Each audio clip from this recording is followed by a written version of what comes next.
What's up, guys? How you doing? You're with Jason Savoie, owner and technician at GS Information Cell Phone, Tablet, and Computer Repairs. Today we're not gonna be doing a repair. We're gonna be doing what's called an upgrade. We have this almost brand new 2019 iMac 27-inch that I just purchased for myself. So it's not gonna be for customer; it's for me. And I decided to go all in with the upgrades and just to show you guys what we can do with your Mac products if you have any, or if you'd like to increase the performance of your MacBook or your iMac or even your PC at home. So for those who don't know, I've been offering these what we call solid state drive upgrades for the last few years. Basically what we do is we take these old hard drives and which are still functional but are very, very slow. Not to go too much into details, but old hard drives have a limit capacity of information that flows in and out, what we call the read and write speed of about 40 to 50 megabytes per second. So anything you do on these little puppies here is going to be pretty slow. That's why you may notice that your iMac or MacBook doesn't perform as well as it aged. And what we do is we replace those drives with solid state drives. So we got two different type of drives available. We got the SATA SSDs and we got the PCI Express SSDs. So these little puppies here are about 8 to 10 times faster than these drives here. So the read and write speed of a SATA SSD is going to be about 400 to 500 megabytes per second. And once you get to these ones here, the PCI Express ones, you're looking at about 2,000 to 3,000 megabytes per second. So I don't have to tell you that going from this to that is a pretty insane increase in performance. So this is what we're going to be doing today. We're going to install a 2 terabyte SATA SSD as a backup drive inside this iMac. We're going to be installing this PCI Express SSD 2 terabyte as well. And this is going to be my main drive, which we're going to install the Mac OS on it, and every software and every application that I'm going to be running is going to be running off this SSD since it's the fastest one and the way to go. We're also going to be applying a heatsink cooler for the SSD to help reduce the heat dissipated on the SSD. And we're going to be adding some memory as well. This computer is actually capable of 128 gigs of memory, if I'm not mistaken. And we're going to be putting 64 gigs today, so 2 bars of 32 gigs. I deal with Timetec Memory. You can purchase it pretty much anywhere. And honestly, in the last few years, I've never had any issues with it. So Timetec Memory is really good. And last but not least, the major upgrade to this computer is going to be a new processor. So it is not a brand new processor of this year. It is a few years old, but you can still purchase them today. It's an Intel Core i9 and it's the 9900K. So for those who know a little bit about processor, you'll know that this is a pretty crazy processor out there, still very good performing, and it is an 8-core processor. So enough with the talking, let's get into it. We're gonna open up this iMac. We're gonna basically get to the point where we can remove the motherboard. Once the motherboard's removed, we'll be able to install the memory and the PCI Express, and we'll go from there. We'll assemble it back, and hopefully everything works good. So let's get into it.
Alright guys, so the motherboard's finally out of the iMac, and now what we're going to do is we're going to remove this PCI Express SSD that came with the iMac, since it's not the one that we want, and the one that we're putting in is a lot faster and has a lot more storage. And these are the two slots of RAM. Actually, we're going to be leaving these two in, and we're going to be adding the 64 gig, the 2 bars of 32 gigs that we showed you earlier in the video. And once we're done, we're going to be removing these 4 screws and flipping the board upside down, going on the back, and removing these 4 screws here as well. And this will allow us to remove the heatsink, and that will give us access to the CPU, and we'll be able to remove the old CPU, put the new one in, put some thermal paste, and then close everything up and assemble back the iMac. So let's get into it.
So that's the GPU, AMD, and right over there is the CPU socket.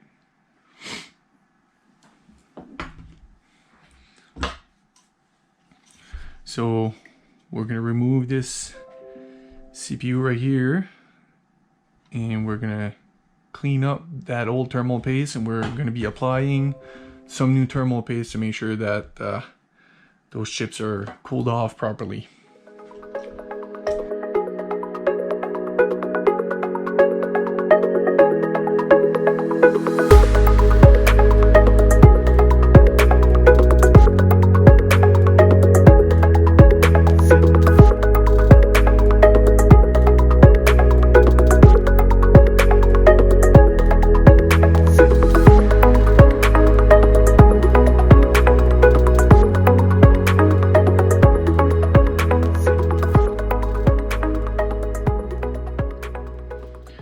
Alright guys, and so we're going to be installing the CPU now. Intel Core, I don't know if you guys can see there, 99. And you don't really have to be worried about how it goes into the socket, because there's 2 notches on the side, if you look closely, right on the tips right here. And there's only one way to put it the correct way, because there's some notches inside your socket. So when you put it in, it's held in place properly. If you look on the sides. So that's it for the CPU. And now what we're going to do is we're going to be applying some thermal paste on the GPU. We're not going to be putting some on the dies, because there's still enough left here that we're just going to reapply it once we put back the heatsink. But we are going to put some thermal paste on the CPU and the GPU.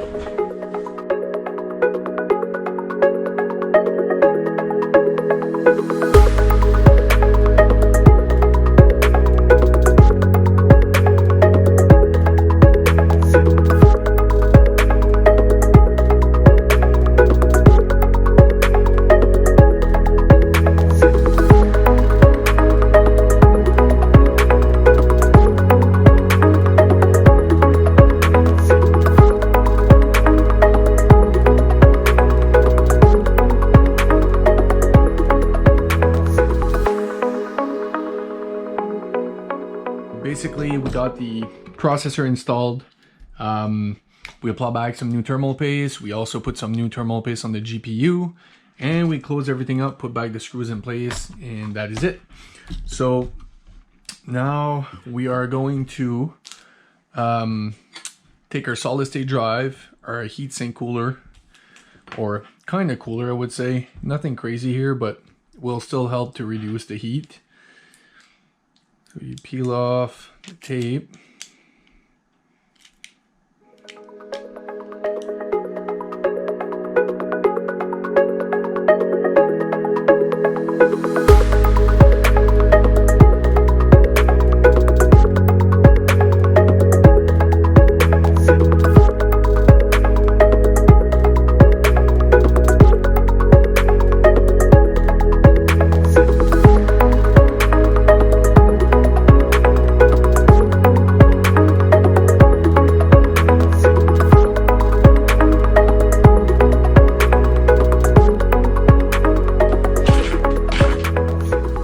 Alright, so PCI Express SSDs installed.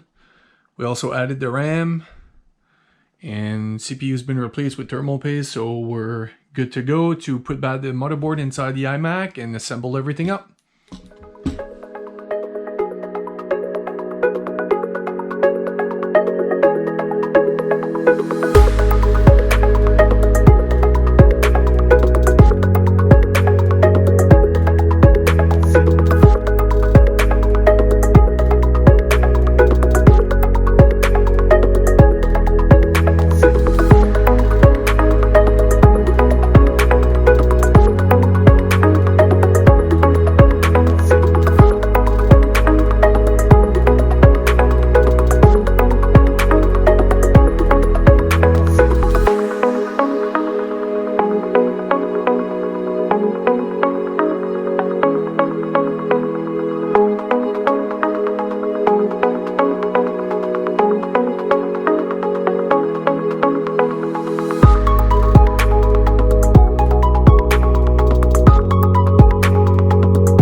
So there we go, guys. Functional iMac. So we're just gonna install an operating system on this. And once the operating system's installed, we'll open it up back. We'll put the extra 2 TB of SATA SSD as a backup drive. And we'll close everything up. And we'll restore my previous computer to this one, and then we're good to go. All right, guys, so the upgrade is completed. Everything's been installed. We added the 2 TB SATA SSD drive to the iMac, and we apply new adhesive around the edge to make sure that we're able to put back the screen. We close up everything, and she's ready to go. So this is what we took out. So the old PCI Express that was already in there, that was pretty much not that great. And we had the old CPU, which is I think a Intel Core i5 8500. And we also took out the old hard drive that was being sluggish with the system. So let's have a look at what's going on over here. So now we have Intel Core i9, 8 cores, 3.6, don't mind the French version, that's for my girlfriend. 72 gigs of RAM, and our PCI Express drive here is 2 TB. And actually, if we go check storage, we got a 2 terabyte there, which is a PCI Express. And what we did is we also have a backup drive over here that is currently like a time machine backup drive that we set up internally in the machine. So basically this drive, which is a PCI Express, is backing up to the SATA SSD, which is that one. So we have a drive backing up their drive automatically, just to make sure we don't lose anything on the system. If you guys love these upgrades, let me know. If you'd be interested in one and not sure if your system is compatible or worth upgrading, send us a message and we'll let you know. All I can tell you is that since 2020 or 2021, we can no longer upgrade the iMacs because everything is soldered on the board now, or everything is built in. So if this is something you'd like to do and you have an iMac that dates between 2012 to 2020, I really encourage you to look into these upgrades instead of purchasing new. It's the way to go. You won't break the bank, and it's definitely the best investment for the best bang for your buck. So that's it for me. Ciao, until the next video.